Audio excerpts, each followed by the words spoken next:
didn't make waves pa or my Ghana. Me no ka saying. Menyane ntia so control exam. Afen wa points wo kofi. Yes, national security for action. No, I think say Achimota Kwai su baby. Because of Okosco Gimpa. Okosco, yeah, lower Gimpa. It Menoka say Okate free mensa, yeah, what the host for the records. Menoka say few minutes ago, national security for editing tente action wo Kingsby. Achimota Kings beside Holma. Ubi ni baby crowd or more day free mensa echo. It no, that's the breaking news out there say.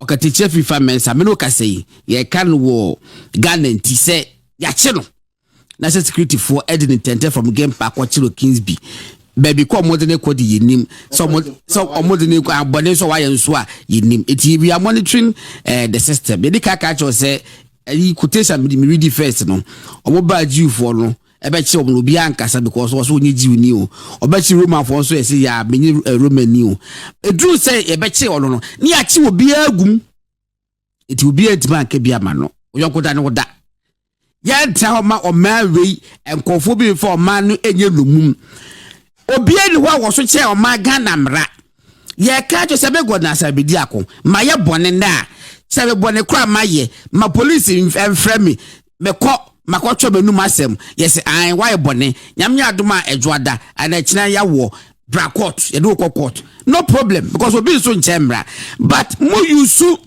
such brutish methods atete kwa asem ya we atwamu Rambo styling arrested everybody because ukateche frifa for the past 3 weeks and some work a public education what the Emma said the OC Shanko phone crying sunshine education war ye all the program so no mujisa motwa daddy. I think say you are making me more popular because multibi nko no I just said be na modern queen modern two table so na modern and you say ye beku ni atwa wuti mo antwa de ti na dia nyame ado cham say dam be yi no sama nko katachie free fad na dia ena mu akama anya de mo ye no because mu yi ne be say pa obeye west mu yi ne ba you are rather emboldening him. Yes, why dey obianka de why ne be pa no why program but taking off air hu nimpa omugina TV so e kan sama kese egum penifo ho fi so far on program no be atem yedi nkrofo atem etwa ahemfo atem e kan ntro sam dugu nimpa so e ogrum ha yanti bi in the year for almost 8 years ye hu nimpa obi a otumi kura tumi kotu police car so nimpa no kura ye jano attorney general court Ako file no report I will draw all the cases against these such people. We set it up on one studio. Can some as guaranteed by the Constitution of the Republic. Or can some no ya catching because one can be a man or boyechi or can in someone moye etia in impact sumasano or can identity machino. And how much in egumo and or maybe I say bia and I bet say judges 4 time na you to me catch judge for ekunkum wana jo ekum esie wo no that is the time we are on radio. I just say bia ka mu declare say obi afia otibia no you should deem yourself say who are under house arrest because mo ba chie gina de kwakoguma e ho no be ma e be broso it is a mu declare obi afia say wo fie na wotimu no wo dan na wo hyemu no e yourselves. It is shemu ne hu so say you are the house arrest quicker yankoi Mahama is the hope sir. This is the hope okoyo wanko ye nyina ewo mu bi Stone Boy say na anu na wokofa ba wow did but illegal dismissal obia na onam friend anano din ni sanoma I think na say ahoya awum obi governance na ahoya say enne modern day and I blame Ghana Journalists Association omo president say why dey we fi say okankrofo na omo tagi say he can end your friend is saying Galamsey. Okay. Yes. by how many times no I press conference? President enya 4 different opportunities. Public speaking. Onka galamsey ho asem da. Onka welfare ho illegal dismissal onka ho asem da. Once ye dey abasamba mo so journalists. Mo say nanado time no mo use word be moment of silence. Say culture of silence. National Security Coordinator kwa won so nche wo bia. In Ghana for. And don't forget to say 4 months ago, na mo ye in course ordinary Ghanaians zone. Job Bahama for 8 years. Now what to opposition? After tasting power for 4 years. And then Nyamia say wadom over the tasting power for the next 4 years. After 4 years time, you come back to the normal. You say, "Who power beam?" It's your best way. This is not the time for me to show where power lies. Power, na go pompe the what power. Na go pompe and the what power. Into no, mesre. Baby, I'm more than a call. Montre na the lawyer for embraho and sana money na kasa. Menyan karapapa no mu issue statement say mwafa no ana momfa no na gara for entiase na dumremene kwaku say crunchy si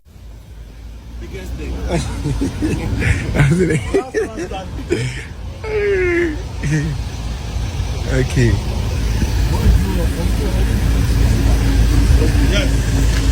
So yeah, these are convoy. Let's say National Security Fund. So these are convoy.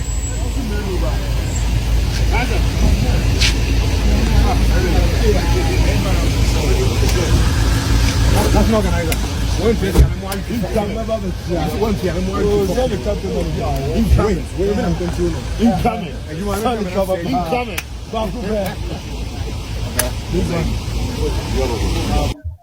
Action. All right, the name remains DTBC Ghana, DK360 Ghana. This is just exclusive video I made the now I start 6:30, 7:08 mono. Now exclusive by say and now could every and the host of for the records national security Abe picking on so how now some the only name body just say two no TM na me no yere in komo Mr. Speaker na ne friend but don't also friend appear could be but me introducing one sana ya be anko so na ko me boko we are fine no introduce one kakra so that people when I say they no know about Mr. Speaker Kwame appear could be morning show host for Kesben FM Kesben TV. Okay. Okay, that's powerful. Mr. I can't feel no.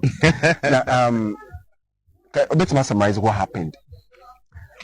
Okay, so every 5 minutes in the media they say I believe say Ghana and India say yeah it's about finding for there is a 5 and 6 who okatechi who speaker who okatechi yanka bin shemu yenyina ye wo law school e wo Dampare enumre ye tro semester exams enti yenyina yakọ school yakọ tro exams ye wia ye befie menene kra papa mu e wo Christian Village Junction enti na ono no you sue the Christian Village enclave akofa dome e de akọ baby a oko ana afemi so me use the Achimota Golf Park no area ni. That was around 6 minutes after 8. Yeah, papa mumina me di kan tuka ana ono so etu di mechi then at the T junction or no branch na me call straight. But me kono just few meters away from baby you separate I heard the siren e wo mechi. So I even thought say there either say ambulance and I say military car be na airba man shed down for my dream so and just when I try Achimota police station I made drew runabout in the so Jolu Junction this was maybe a multi-choice one then the calls started coming say just when I left in national security I intercepted Okatechi and then he's been arrested. It was quite surprising but quickly the first thing I could do was to contact Yenya or a lawyer who has been leading us. I mean, for all this while, or no, Yenya issue be a contacting or no, the dilemma. He's a lawyer precisely. And my friend, I was say quickly, no, initially, na ye nimbe be a or more edeno echo until we pulled out certain calls to certain people, and finally, no, meaning me no, it me identify baby or more edeno echo. And we went to the national security, Blue Gate, and your call, your and then other lawyers started say or more join the national organizer of the New Patriotic Party, Nanabi, Maminda Nase, na Minna, the incoming youth organizer, Krobi Asante, currently deputy communication officer, Minno Noase, Minna Habib, Jerry, a friend is saying, Wija. Enclave, no, I'm a member of parliament and then deputy chief whip. Omunyina were there to support the SCN. And by and large, this is what is happening. Now, the actually the Ochinanopa, charges in the I don't make us or Chinano, you be the home como, the Yadanya Miasi or Horner say at least. He's been released as we speak. Just a little after 10 p.m. and more a release, as we speak in India, he's been released. But the charge is any idea in a woman in a deck. Mamenda was Munino, my idea. I was a Friday, was also a callback to the national security. Friday, yes. I'll be reporting back to the national security. We'll be there. That's why they now why you need the national security for a really woman a betray someone no watch you arrest you you under investigation and the real charges but then we have the opportunity to say any lawyers a better statement then we see how we proceed with this whole matter and that is what to the best of our knowledge, say your call he was upstairs and then we were down. Almost shy in. We sat.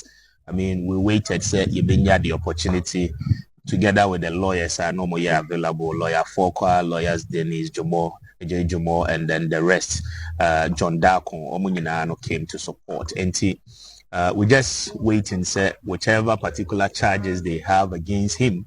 Or more the beba na afeyetimi at the home enkomo. As we speak there, he's not been charged of any offense. Until now, kase we put into so more action. That is what it is. I don't know if final on Friday and the update, bro. I don't know your final words, Alberta. The final words, no, say, a lot of things are there. I made the home como. Deck Mamina was say, you're a smart guy. What you can't have the first bite of the SCN. But a lot of people are more 80 no more person what really transpired, even at the national security. It drew on near my course or channel pay the home como marching so on Kesben and all the people can tune in, and we'll have a national conversation around why they do baby intimidation near there. I know baby, it will not scare anybody. We've already said somebody like me, watching me. I don't lose anything, and I don't care. It is the nation, and we know. Some of these things are part of the job we do. You'll be there, harassment, intimidation, all of that. We'll come together, but we also speak. And we'll not stop anything. And see, and then you're no credit ever. If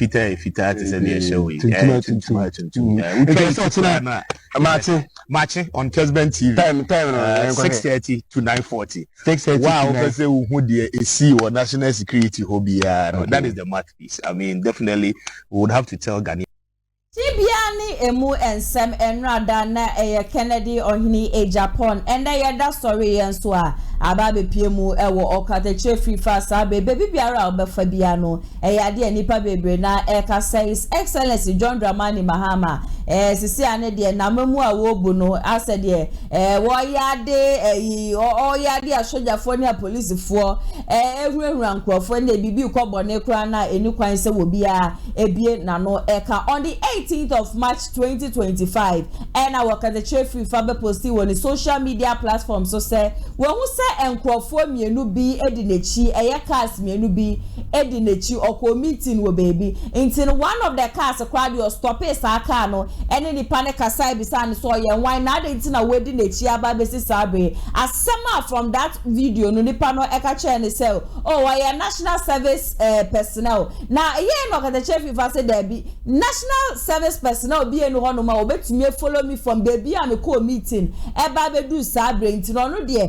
wonim say nya de nipa ne national service personnel bia na mbom no nipa no eka ye security ko yiwu bia na fo ya bohwane ye pe wa che oni ade no ye no so nobody on this earth can intimidate or no Okateche free fa for the records program no Okateche free fa ya baby a be fe bia no na che se ba the exposes upon the expose ya na nya asem to me kra ma betena fidie man se di bia ba be show mo wo be che Kevin Taylor kakra ma Kevin Taylor be che ne se wanye careful obemma nsuo mpo no want to me ennom enfamfa ne minimu ni nyina no Okateche ba bonte be ka so no nsuo bia e wo krom ha and say on the 19th of March 2025 yete ya yese ade a chese yakwa akwachi Okateche FIFA ba ni nyina emu no me hu say a lot of NPP mpenifo ni bi ebe posti wo social media ne so a Justin Frimpong kodua be cho said the arrest of Okateche FIFA mensa a journalist by the NDC government is a dangerous attack on democracy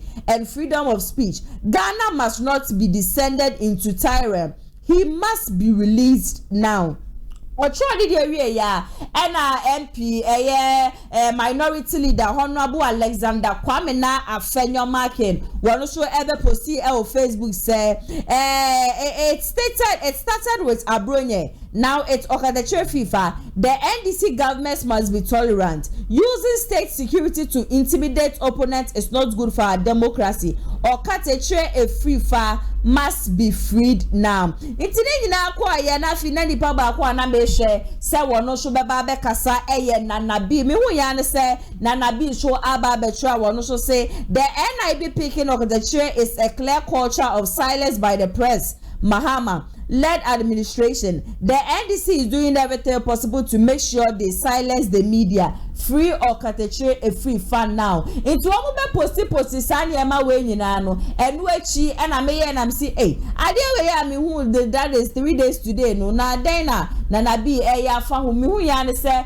wo mu ni empenfo ahodo na wo ma kwa akopie mu wo bebi a Okateche free fa ye de na kwa akosha nya me ya adoma wo mu etumi esevi ye Okateche free fa sisi ane de wo ka bibi na wan hwe ye ya ube wane se chese NIB before wo ma tonsa de afro we de bebi e do be fa bebi e do be kwa akosha de be ye twedi ambo nu twedi ambo nyankopon ntem nko a na mu be obi be ka so ebra na chese ye former president na Danko Akufo-Addo wo wa be mu ni the same thing na ekoso na Kevin Taylor Captain Kwajo Smart kwade ye che ne be 30 times but if we condemn what Nana Danko Akufo-Addo is doing I am not sure say His Excellency John Dramani Mahama or the NIB is doing the same thing now and you can see your bow mabasu because during Nana Danko Akufo-Addo time no ye can enim say kamia kwa yes one person will be a bekasa wo ye bibi na nya kra na mo bia embo ho wa ba say yanka ya no antu Nana Danko Akufo-Addo ho na ye condemn sa act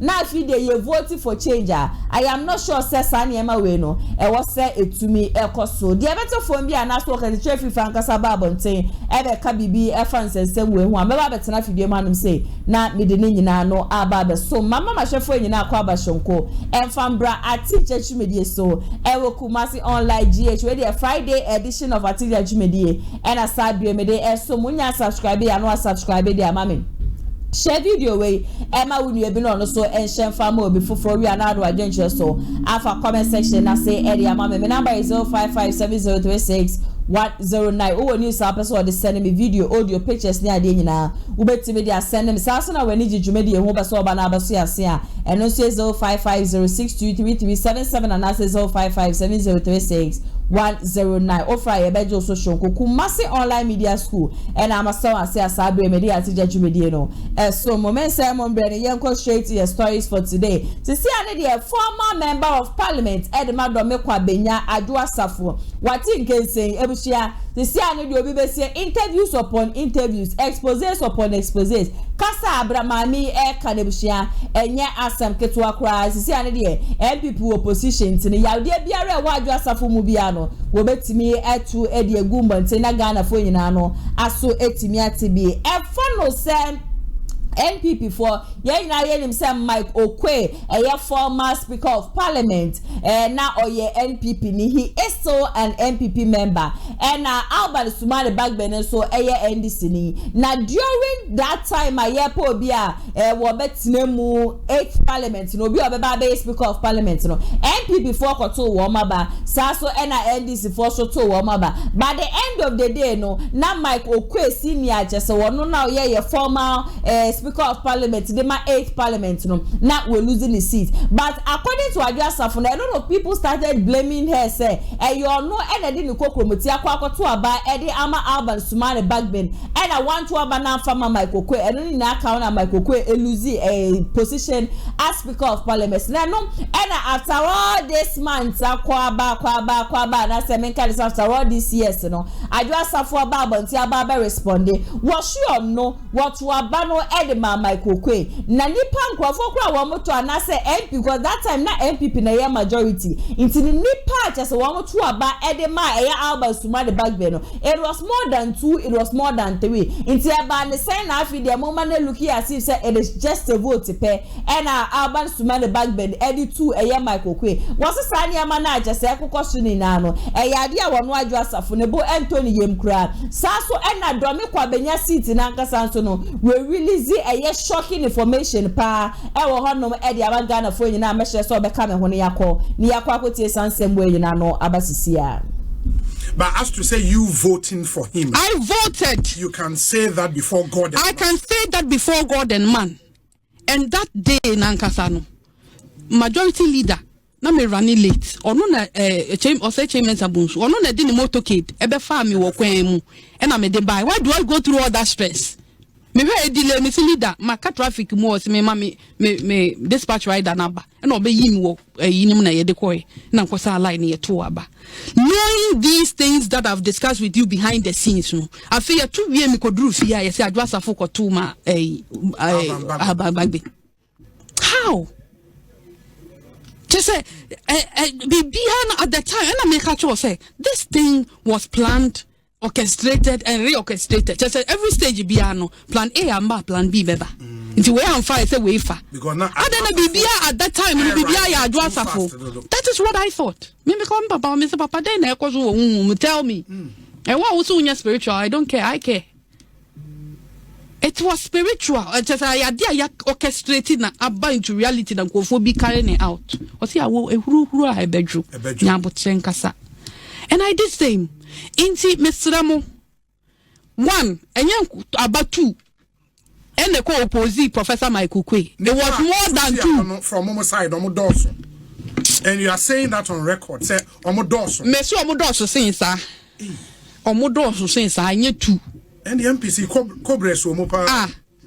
No much you Omo because na consultations na there was so a course no Omo dia Omo person Omo edebano and constant na bi mo asi Omo bo say yensu ye be ye ne yepe.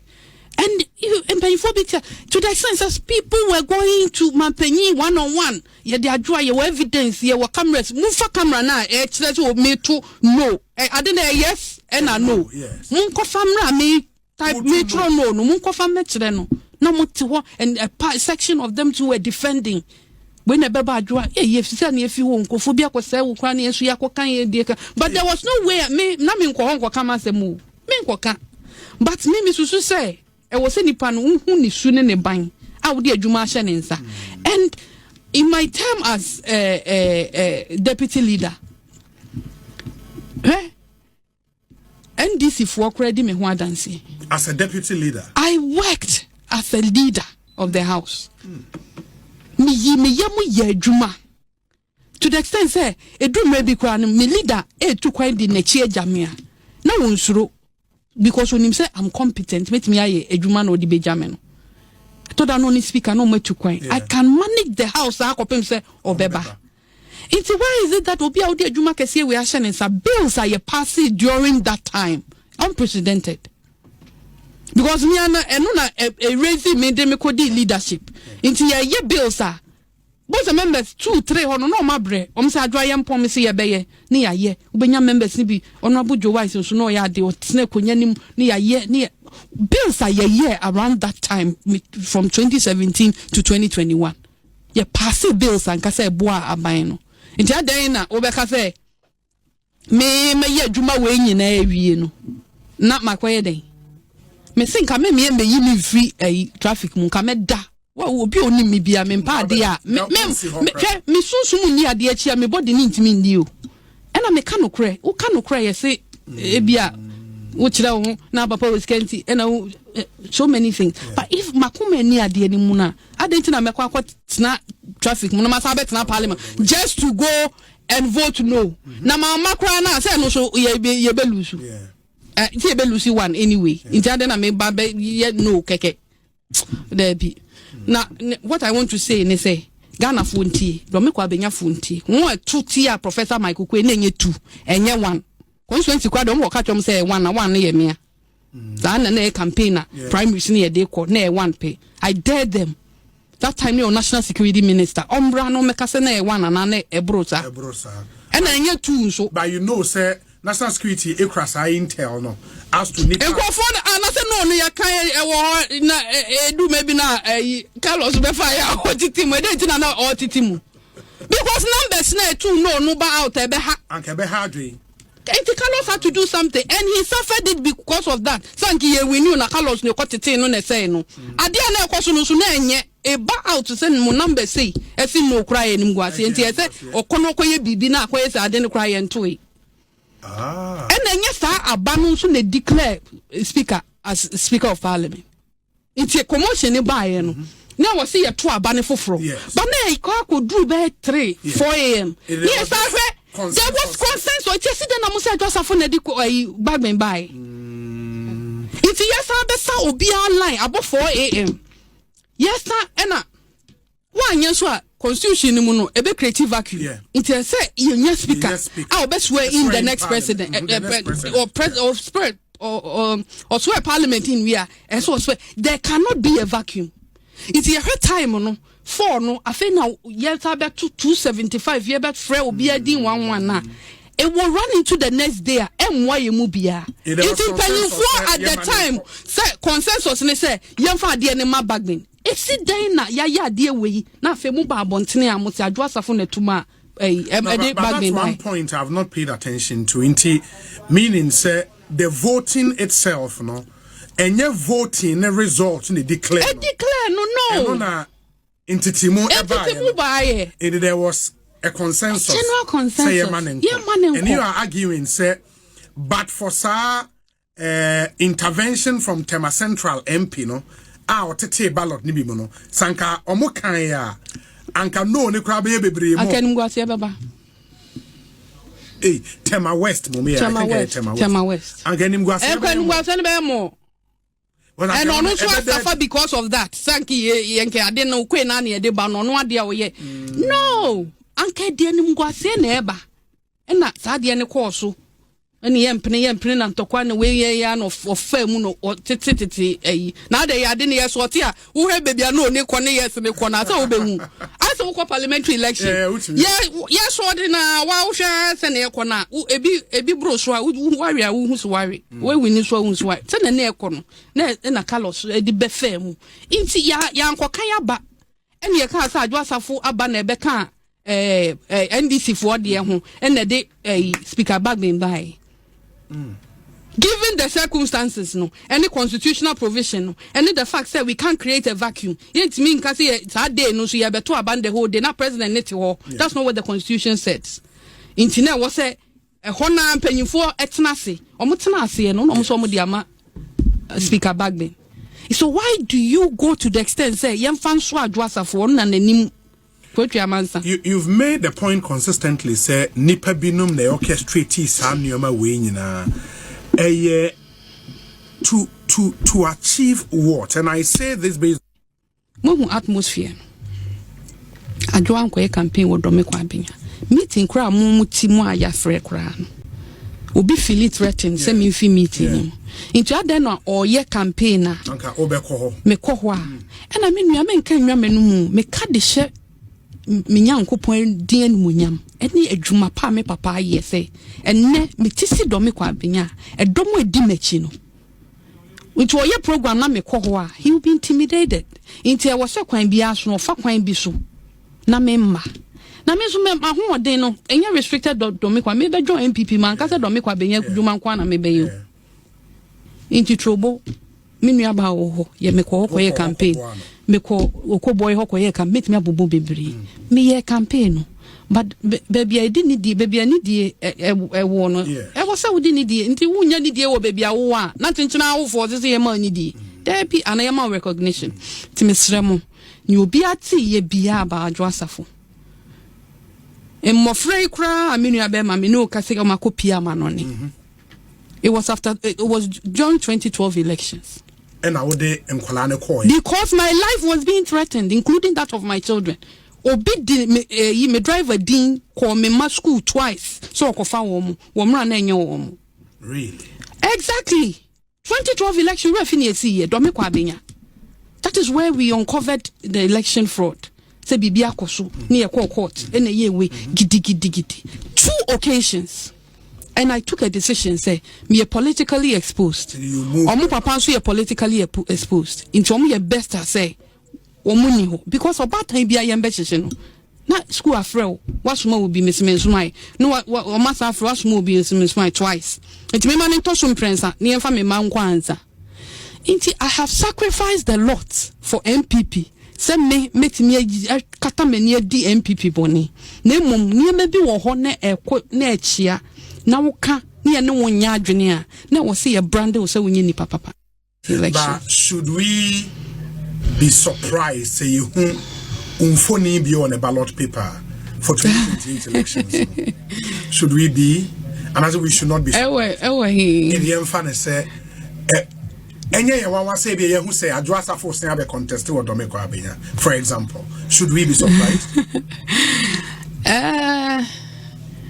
Me who say emrenin so for sankomodie no Domiko Abinya ye ade makoma ewo mu pa ewo mo ho na empesua so a presidential election ehu hia papa if sense it say empesua be enum ayaka abom nti emma dodo ogu ho ni pa gu ho na niemeka ne se emrene so ye na so emrene so a niemeka ne se atetete niema bi koso ewo ho ewo dome me mpesua ne so ho we sorry no waka we sorry no waka we me sere wo se party eba opposition he se be unya openipa kraba polling station meeting a obrewu ono bibi anywhere motivate you bi inti samos yeside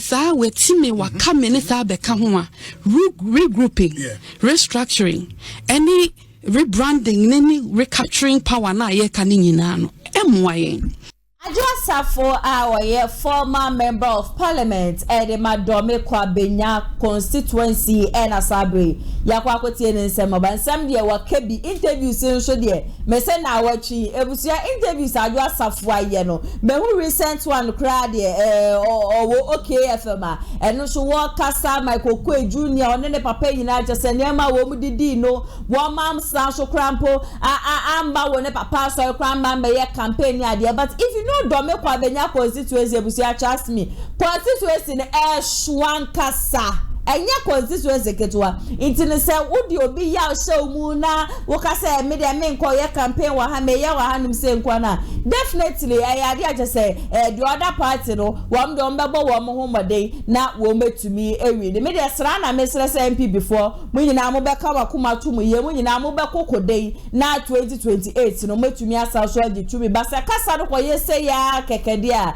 na je se mo forget 2028 na bia mo focus ewo 2032 me dem come next story a mo be kai a me betina fidie man say the summer so ma no Reverend Isaac Owusu Bempah what besides excellency John Dramani Mahama said that beda and I will be IGP Dampare e dey free honum I think exactly a week today any who say IGP a former IGP Dampare yeah man penny John Dramani Mahama we ni tu oku nya dey free honum a cheso de ne di bre no e dey am obi foforo na ne nyina ne nkoda no I know say Reverend Isaac Owusu Bempah ye che no e kwaya ye fa so che no ni ade de wo ye de ma betena ha de ababa hwemo ni agrada issue nsem ya na chese ekokoso ni ade ni nyina no e ka wo bi a ye grabe na wo ko de mu no na ne no eye the junior pastor ye friend Charles or the nsem bi ababa ntie busua wo no so de somebody ababa ntie no enya sem ketwa ne nyina no wo se ye IGP Dampare de na opportunity de che Ghana fo nyina so ye hworo abafo na so na kuma mu ni tirimu de na ye sumankasa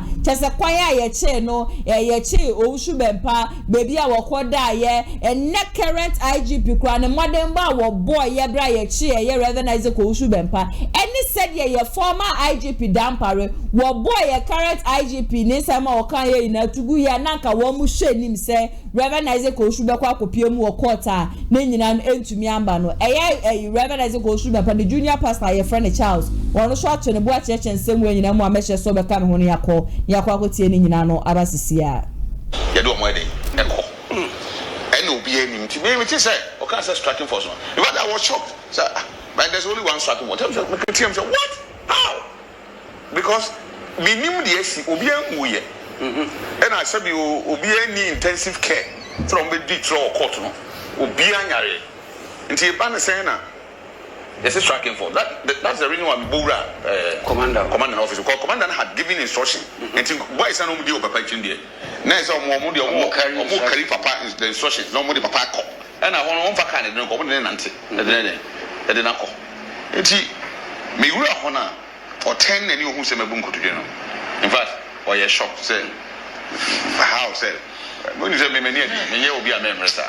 But the bunko to just because na me say papa yem fanen ko baby engu na nim asa nti me ka say 10 na nim obizam okay na fine I say where nam so cantonment police station no say granted to ka say granted na no mu change our plans location na just say as I say so for crobia no dey on fan chemi say e na ka say we ya nti no we just don't want to remind them of their own goals. And papa fanchami mintima cranchiano. And I almost can't see a fan call. Cantonment. Now me afraid now the IGP, current IGP. Papa IGP mu papa. I see you. Papa the original. Because Yamishram. Na nyama mwa say onya IGP obinya e dey akobia so obinya na me frena minyano because of ayonkofo ida me ntemti oye nipa dodo on se nipa mu onu nko na me hu say oye police officer senior officer o friend 2 am 3 am obefa e bomba ko no afa na amafo ni nipa yi o look back we benya time ya kan tete nyo no asem na amafo ku ntia ye bona baso enye case ntia bona sa na otie iba do ka che me say current IGP former IGP Dampare apart from the body away nyina na me ko police headquarters na hu de why ho a enye yafunya de sure why bibi o but odi bone so nti be kan nyina ti yeko what do you call it cantonment no if any who say anti you do police headquarters fortunately police headquarters na minya no and of far call you know say just say what's the problem you've been calling I'm say yes I'm say I'm back no say I'm say ya chief papa no team go phone say what how what has he done what's happening and I'm catching say they have not told us what he has done but then one say in himself go for be ba say omso ya police phone be che ya so phone bi papa e di chira ba be say e dey na isi a o ma be che na so phone bi a oba ya isi a che no so what so where are you going I'm so cantonment police station. No, it's okay. Don't worry. When you get there, call me. The do one I CC free. On the police phone, papa see ya. You can see call na me friend no. Also, Bimfama in Nipana or Cantano. Now, if I to speaker. Intimidate man or so, Cantano so can so ne station officer on the Enco station officer. No, can the station officer say on your entry say or no as deputy IGP. Say whatever the case is, more fun into. Only dim Fanta Candaba. Again, by 7 say, oh, once the baby level a war now, one master command, and like I say, old man wedding, and will be signing. Say, Yano Prana, at least, you never said baby, a come. And police following in there, they were shocked, sir. Papa, they didn't telling you, as I'm making Yamina, Obia, any more than 10 minutes. Nana division commander, meaning says on that's what no and now, many of the phones no Dampare Casana, but Obayano and Koma or Kodi were inside Ovien, and the police never could catch them. Say instructions are Dampare Yamuni Bayano. Dampare so the different instruction, the counter instruction, Abba, so only IGP or see Papa and two. And they are sorry na say they are banning to me your home. Yeah, papa. But that is the instruction. It is for so mama, I mean, about me who says that here, and you must connect a Sabinia, a sana, a can say, Hans Ebum. And I decided to say, make her baby. Timiko, I also won't pan on a papa fan champion.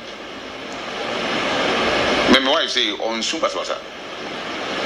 But the war was soon. Soon that day, no. Because when the man soon here, Corno, and a papa frame say, me were in a member and I say on run on the infant tomb. And because of what the normal country mean to me, Major Shami Papa. Abra, ye, Passy, run whiting, and then I got 2 cells. And I make qua a ye, and the tone up a party cancer. That brought the tears now. A famous economy shed tears. Now the gem who's a Dampare wicked. Dampare who's an what's a humble for, but it will soon papa. Who yet? You go to Papa Penina meaning the permission to me money being only Fino. My name is a Afo and a boy. I think say cash, not cash can be. Not so far, just come. You already depend on my uncle. They didn't go on or so. And I just say the dinner. I'm so depends on our Bahada, our Pancha or Hada. About sorry that. And I'm catching us all. Assembly and crown. We should now offer telephone. Fortunately, you know, offer telephone or the phone to speaker. Say by some more country, Libiano. The Papa can make TV about Makuma. I told me because now. Ni buy a basa because we need it. But on Namuko, if you are not one guard in Mua, Okuta glass wine. Oh, yes. Oh, on your basic inside. Or a young qua, Banana and Tiache. No friend. Tia Oringiana or fire. No, na IG 97 hour. No, so, Kumasi. No, so, na, and I watch it, the software at me. Software being Owusu Bempah, that's our kind. Owusu Bempah, so petit being nada. Me did a chisa, Professor May said in the Koji. Was me dinner, no much, me did a chisa, Professor in the Koji. Senior, send me phone the speaker now. When I'm saying, no, be say. Oh, say, Obi, a yes, Sadiana. Na. Wama Okwanya, would you find it here and to Jack? But we're known in this country. You will be a meeting for money, but as some American or man who permission to meet me, I won't be. Nifi, now my mom, one picture area is legal. It's legal. American house area. I want to feel. Mr. African, Mr. Sani Kahobi, Mr. Dr. Afo Kahobi, cash a kobi, so far much, and the car can hold a kobi. And I may, my wife, a come. To a cast as a musa kai, as some non yet, as some a deaf. Because the whole cast some say, oh peti bi no na dana we medina chia ko be so be ko je what to one ka say asam no enye asam aye asam keto anti wo de ko na me so me hwe me kwa me for so me contact me reach out to them na ye ba me drive na me ye ko cause that meaning say esunsuom meaning say ye ben aban no tie asa we ba o na na go 40 one mo kasa no kan se hu na me do I care about won se hu na be kan aba ho I don't mean e fa no bra look obi anim say ye ben aban no sure na nim de si aban no so mu so ye nim de nkofo pra ne mo ye ya ye ja go free mom kom ba bi ye ben aban no na yesi de be ntina aboye dosade ode mu twitwi da ban na ye ba na start say me frɛ empenimfo me frɛ obia me frɛ obia minim sɛ koma wo to me frɛ obia mfi me sini ha wo obetuna bu na obi kwa ka kyerɛ me sɛ o mane ndamu na we so enamu so de den a na ono kwa wadamu da nti wadamu na sɛ ade kyɛn we sɛ normal. Let me tell you one thing. So because even at the chair, and some of the car radio so any TV so 2 good years na nipa bidum ni mayaka. Emesin le ewa banda da. Bidum ka chewa banda da. Na omukoi. Enye kwasa omukoi na ombeko ko bias na ombeko. I'm telling you. You free ho bae. The tia na eye planting say. Me kan hinta some mom say number 1, anan go focus say Papa is not above the law of this country. Say intimate no. No, Papa ye boni intimate no. Boy boni intimate no, but we ye boni e chiwa yinku. We ye boni ne e chiwa. Ye mo tu nku. Ye ntete use wu. Ena sabe papa ko obi fie. Na mra ma ho kwan se okoni pa ne fie a. Police for invitation on the de ma no. Ne ebisa o say okoni person se fie. Dey na ma ko ho. Se police for fie se won cheche mu nyina kra ne nto masomu a. De o ya no say ye ma o sign bond bi say if you neko ni person say dey unko the fee bi but ye mfa to self ye mfa utum so for the American say make sure pa ye ba police station ho ah man for say Dampare no person or the discipline be kuru ye no kore o time na no the time ni pe binum no person dey. Unfortunate say Reverend Isaac Owusu Bempah ehu ni say IGP a former IGP Dampare chia wo che no na plantain na de wo mo hwa ne senka wo mo de no ebeba kopiem wo court and me hu ni say we nyina so no yaudi a Reverend Isaac Owusu Bempah odi ewo na kuma mu a abobaba besinde because say wo campus say ye former IGP da ben na Jordan Mani Mahama beyi no na ne Charles enso kasa Charles enso beka say ye new IGP ya ye elected no during that time you know chese wono a enabu a wo mu a I wouldn't even be surprised say bia and I'm so cry na my His Excellency John Dramani Mahama cry no any side the brain no any share nsa but then again I think say it is in the past ye be sure Reverend Isaac Owusu Bempah say yaudi biara we di won na kuma mu bia no onje mu nenka and then IGP and I'm sure ma okoda cells always ye na free ho MPP and na okoma wo mu a wo hu ni say na wo mo so na be kodu sa position and then wo so we wo ko position obi be sie arenche ya ye manya me so bo di aka we ye nim no e draw so ye papa ye nyai sa betimi wa kame ne yaudi na wo yakuma mu na even though he feels the MPP did treat him right but ene eja wetumi the aban for fraba ye bompa isa sa aban ne de wo betimi echitu ye papa MC agenche biara wo bia no wo betimi the afa comment section na say ede amami 0557036109 me na manu no nti wo news abese o de send me a wo betimi the send but is jumede ehun so abese ya so 0550623377 and as 0557036109 saso na Kumasi online media school for say wo be bie wo mapomu ato honom dia ma obi biara nti woni jinsantre adwuma ho nko ade a yes for 100 Ghana cedis per budget ye pa media courses ahodo a wo mo ye na egu kasafoni ne no 3 months pe e na 100% practical so nti baby biara a wo bia no obetimi aba be fa forms we from desk of Kumasi online TV location e Kumasi Square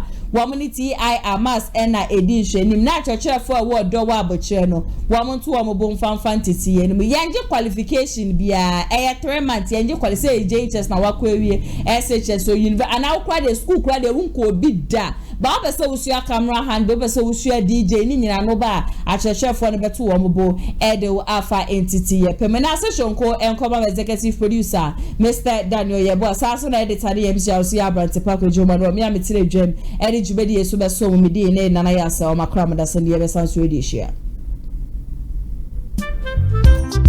Amafwe Kumasi online TV production yaba ne de ne yaba ye de equipment ekukudam ana ye de aba se eye camera de enam wiem de nam fom de enam ensuom ni nyina ye wo bi e wo honom a TV production yabo ye hu ye pa se wo ye dwumadie bi etese wedding eye engagement and sorry ana schools se wo ye seminar bi na pese betwa ko all the social media networks no so e de amaw ye ni ntotonsa na fre eye Kumasi online TV production for na yamra na ye dwumadie ne Kama fe a ebo no eda from pa the production so the sound quality video quality ni nyina e wo soro wo pese wo hu ba bia wa ye wo Kumasi eyetia media opposite one ma ana se to nsa ne frɛ wa homa true for so 0550623377 Kumasi online TV production ye demufua e wo Kumasi kodua mu